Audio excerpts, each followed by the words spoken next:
Right, thank you Ramesh.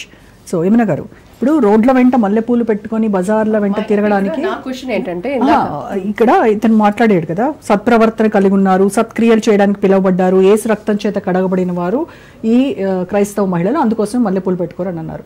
ఇప్పుడు కొన్ని visuals నేను పీసీఆర్ని రిక్వెస్ట్ చేస్తున్నాను, ఎవరైతే మల్లెపూలు పెట్టుకున్న విజువల్స్ ఉన్నాయి కదా, వాళ్ళు ఖచ్చితంగా క్రిస్టియన్ మహిళలు. అంటే వాళ్ళని మనం ఏదో ఎత్తి చూపడానికో వాళ్ళని దూషించడానికో కాదు, బట్ వాస్తవాన్ని చూపించడం కోసమని ఒకసారి ఆ విజువల్స్ ప్లే చేయమని చెప్తున్నాను. అవి చూడండి ఒకసారి, చూసిన తర్వాత ఇంతకుముందు చెప్పాను వాళ్ళు చాలా మంది పెట్టుకుంటారు అని.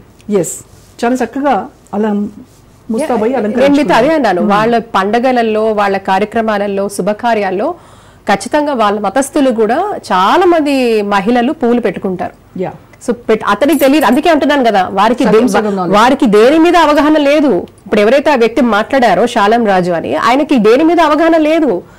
సో ఇక్కడ ఏంటంటే ఇంకొక ప్రమాదం ఇక్కడ ఏంటంటే మనం చూడాల్సిన కోణం ఏంటంటే, ఇప్పుడు అతను ఒక పాస్టర్ గా ఒక 100 మందినో 1000 మందినో సరే కొంతమందిని వారు ఇన్ఫ్లుయెన్స్ చేస్తున్నారు. So he's a religious influencer. నేను ఒక సైకలాజికల్ కోణంలో మాట్లాడాలి అంటే, ఒక రిలీజియస్ ఇన్ఫ్లుయెన్సర్ గా ఒక వ్యక్తి అక్కడ నించొని మాట్లాడుతున్నప్పుడు అతను చెప్పిన వ్యాఖ్యలు ఏంటి అంటే, తీవ్రంగా అక్కడున్న అతన్ని నమ్మి అతని ప్రసంగాలు ఇష్టపడో వచ్చేవాళ్ళు కొంతమంది సెట్ ఆఫ్ ఫాలోవర్స్ ఉంటారు. కొంతమంది ఉన్నప్పుడు వాళ్ళు ఏమవుతుందంటే, వీళ్ళు ఇలాంటి అనుచిత వ్యాఖ్యలు ఏదైతే చేస్తారో, ఇలాంటివి చేశారో, ఇందులో అతను అన్నది ఏంటి, ఇలా హిందూ మహిళలు ఎవరైతే ఇలా పూలు పెట్టుకుంటారో వీళ్ళందరూ ఇలాగా ఫలానా అని చెప్పాడు. సో అలా చెప్తున్నప్పుడు వీళ్ళు అక్కడ చాలా మంది యంగ్స్టర్సే ఉండొచ్చు, అబ్బాయిలు ఉండొచ్చు, మగవాళ్ళు వస్తారు కదా, సహజంగా మగవాళ్ళు వస్తారు, ఆడవాళ్ళు వస్తారు.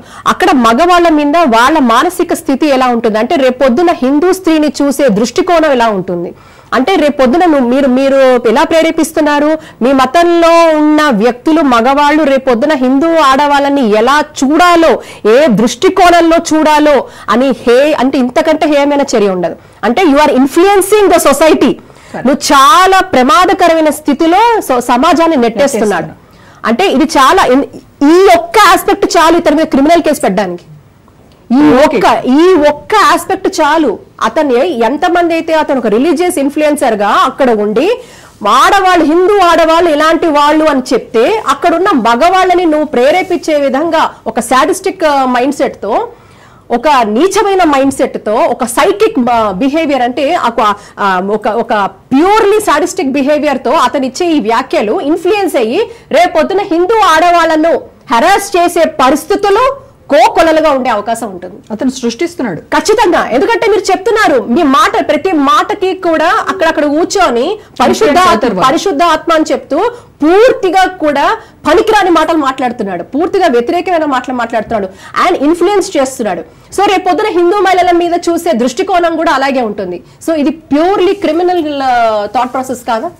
అంటే మీరు ప్రేరేపిస్తున్నారుగా, ప్రొవోక్ చేస్తున్నాడుగా, ఈ మహిళని హిందూ మహిళలతో ఇలా ఉండు, ఎందుకంటే వాళ్ళు ఇలాగే ఉంటారు, ఆ పూలు పెట్టుకున్న హిందూ ఆడవాళ్ళు ఇలా డ్రెస్సులు ఉంటాయి, వీళ్ళు ఒక్కొక్కరిని పట్టుకొచ్చి ఈడ్చుకొని వీళ్ళకి భర్త పూజ చేస్తే తప్ప వీళ్ళు మహిళలను దూషించినందుకు ఒక కేసు, విద్వేషాలు రెచ్చగొట్టినందుకు, మత విద్వేషాలే కాదు, ఇందాక మీతో అన్నట్టుగా హిందూ స్త్రీల పట్ల ఎవరైతే హిందూ స్త్రీలు పూలు ధరిస్తారో వాళ్ళందరూ బజార్ ఆడవాళ్ళని చెప్పి ప్రేరేపించి, అంటే వాళ్ళ మతస్థుల్లో ఉన్న కొంత మగవాళ్ళను ప్రేరేపించి నెగటివ్ గా వీళ్ళ మీద దృష్టికోణం మళ్ళీ విధంగా చేస్తూ, అంటే ఒక మహిళా మోడెస్టీని వీళ్ళు అడ్రస్ చేశారు. దే హ్యావ్ ఇన్సల్టెడ్ ఒక మహిళా మోడెస్టీని అవుట్రేజెస్ కమెంట్స్ ద్వారా వీళ్ళు చేశారు. ఇది చట్టపరంగా కూడా వీళ్ళ మీద క్రిమినల్ యాక్షన్ ఉంటుంది, ఇంకే యాక్షన్ కాదు. క్రిమినల్ యాక్షన్ తీసుకోవాలి, చట్టపరమైన వీళ్ళకి చర్యలు తీసుకోవాలి. అవుట్రేజింగ్ విమెన్స్ మోడెస్టీ కింద కేసులు పెట్టండి, క్రిమినల్ కేసులు ఇస్తే ముందు లోపలేయండి. వాళ్ళు ఒక్కడే కాదు, వాళ్ళని సపోర్ట్ చేస్తూ ఇక్కడ కింద కమెంట్లు చేస్తున్న పేడ్ బ్యాచ్ అందరు కానీ కూడా తీసుకెళ్లి వాళ్ళ మీద క్రిమినల్ కేసులు పెట్టండి. పెట్టినప్పుడే భయం ఉంటుంది, వ్యవస్థ మీద భయం ఉంటుంది. కేవలం మన సనాతన ధర్మం అని మాట్లాడితే కాదు, సనాతన ధర్మం గురించి మాట్లాడే నాయకులు ఎవరైనా పార్టీలకు అతీతంగా సంఘాలే కాదు, ఆ మతంలో ఉన్న పెద్దలు కూడా, నేను ఆ మతాల్లో ఉన్న పెద్దలు కూడా రిక్వెస్ట్ చేస్తున్నా, మీ మతానికి సంబంధించి ఒక పాస్టరు ఇలాంటి పనికిరాని మాటలు మాట్లాడి ఇటువంటి విషపూరితమైన భావాజాలంతో హిందూ శ్రేణిని అగౌరవపరిచినప్పుడు మీరు ఏం చేస్తున్నారు? మీరు మందలించాల్సిన వాళ్ళ మతంలో కూడా ఆడవాళ్ళు ఎంతో మంది పూలు పెట్టుకునే వాళ్ళు ఉన్నారు. కాబట్టి ఇది పూర్తిగా అన్కాన్స్టిట్యూషనల్. వాడికి చట్టపరమైన శిక్ష, ఖచ్చితంగా క్రిమినల్ శిక్షలు పడాలి, వాడు లోపలికి వెళ్ళాలి. వీడికి బెయిల్ కూడా ఎవరు ఇవ్వకూడదు. ఇప్పుడు ఎవరైతే ట్రోల్ చేస్తున్నారో వీళ్ళందరూ కూడా శిక్షలు పడాలని నేను డిమాండ్ చేస్తున్నాను. ఖచ్చితంగా జరగాల్సిన అవసరం. Right, thank you so much Yamuna Pathak గారు. సో రాజ్ న్యూస్ కి పర్సనల్ ఎజెండాలు అయితే ఉండవు. సనాతన ధర్మాన్ని కించపరుస్తూ హిందూ మహిళలపై ఎవరైతే అనుచిత కామెంట్స్ పెట్టి చిల్లర వ్యవహారాన్ని ఏదైతే చేస్తారో ఇకనైనా కూడా షాలెం రాజు దీన్ని మానుకోవాలి. లేకపోతే రాజ్ న్యూస్ ఈ విషయంలో ఎంత దూరం వెళ్లేందుకైనా సరే చివరి వరకు పోరాడేందుకు కూడా సిద్ధంగా ఉంటుంది. ఇది వాళ్ళ special debate. Stay tune to Raj news.